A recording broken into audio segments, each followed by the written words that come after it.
Welcome back to the world of tennis, presented by BNP Paribas.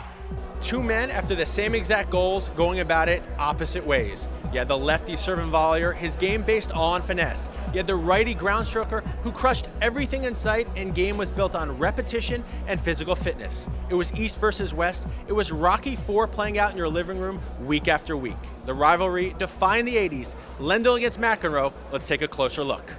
John McEnroe was a winner and a scrapper, an unbelievable and undeniable talent, nicknamed Super Brat. A left-hander with all the strokes, he never felt a need to stroke anyone else's ego. It was this high over in the net, a perfect ace.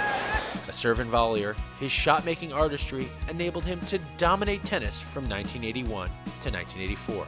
He dethroned the great Bjorn Borg at Wimbledon for one of his 3 wins on the legendary grass. He's won it, so McEnroe ends Borg's 5-year reign. And in his home state of New York, he won 4 US Open titles.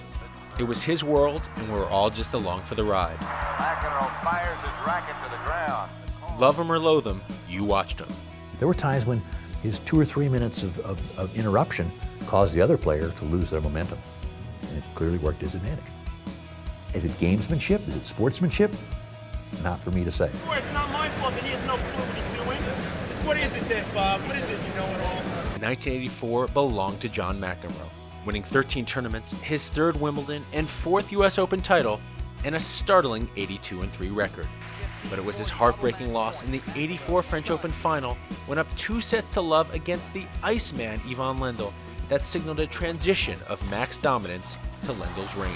Ivan Lendl has finally won a Grand Slam championship. I just remember there was a turning point in that career.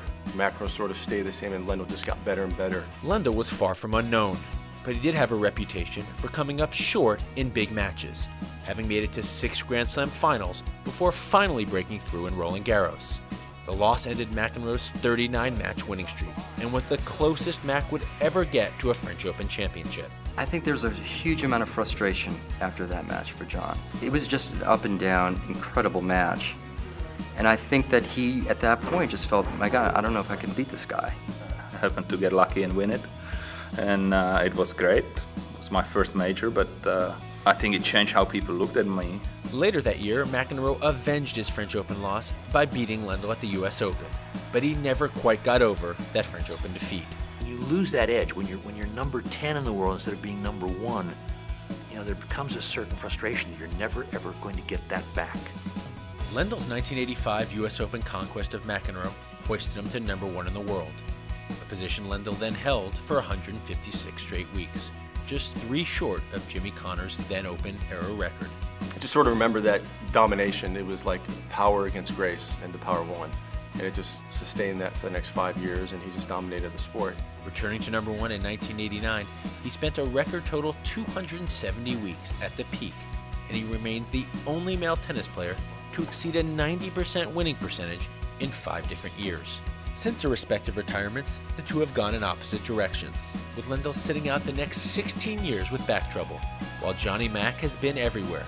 He's done what he does best: talk the talk.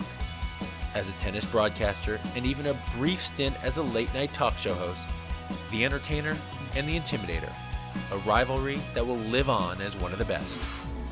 The Lendl-McEnroe rivalry was defined by John McEnroe making Ivan Lendl come up with backhand pass time in and time again. It created an adaptation of one of the greatest backhands of all time. And that's a perfect segue to this week's Ivan Lendl tennis tip, the secrets of a great backhand. Tennis Tips from Ivan Lendl is brought to you by the Champions Academy, where greatness happens.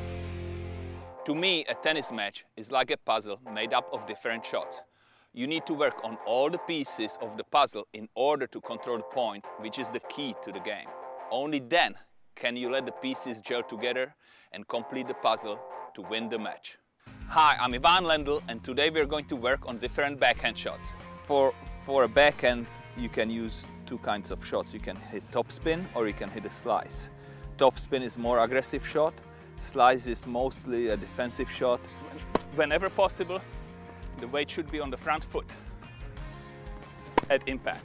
You can control the point a lot easier if you hit the ball deep and heavy with topspin.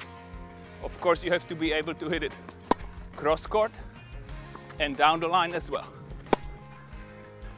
You want it to go cross court, you follow a little across your body. You want it to go down the line, you follow more down the line. As far as placement goes, is to keep it deep. When you drop the ball short on the service line, the opponent can hurt you. It's very unlikely he's going to hurt you consistently from a deep ball. Tennis Tips from Yvonne Lendl is brought to you by the Champions Academy, where greatness happens. For more information, visit champacademy.com. Up next, discussions on how exhibition tennis plays in the professional world with Tennis Magazine's Editors Roundtable. The World of Tennis, presented by BNP Paribas, is brought to you by BNP Paribas, the bank for a changing world. Wilson, #1 in tennis. Tennis Magazine. Get exclusive coverage online at tennis.com. Yvonne Lendl's Champions Academy. For more information, visit champacademy.com. And by the BNP Paribas Showdown. 4 legends, 2 epic rivalries, 1 night of tennis. Tickets on sale September 27th.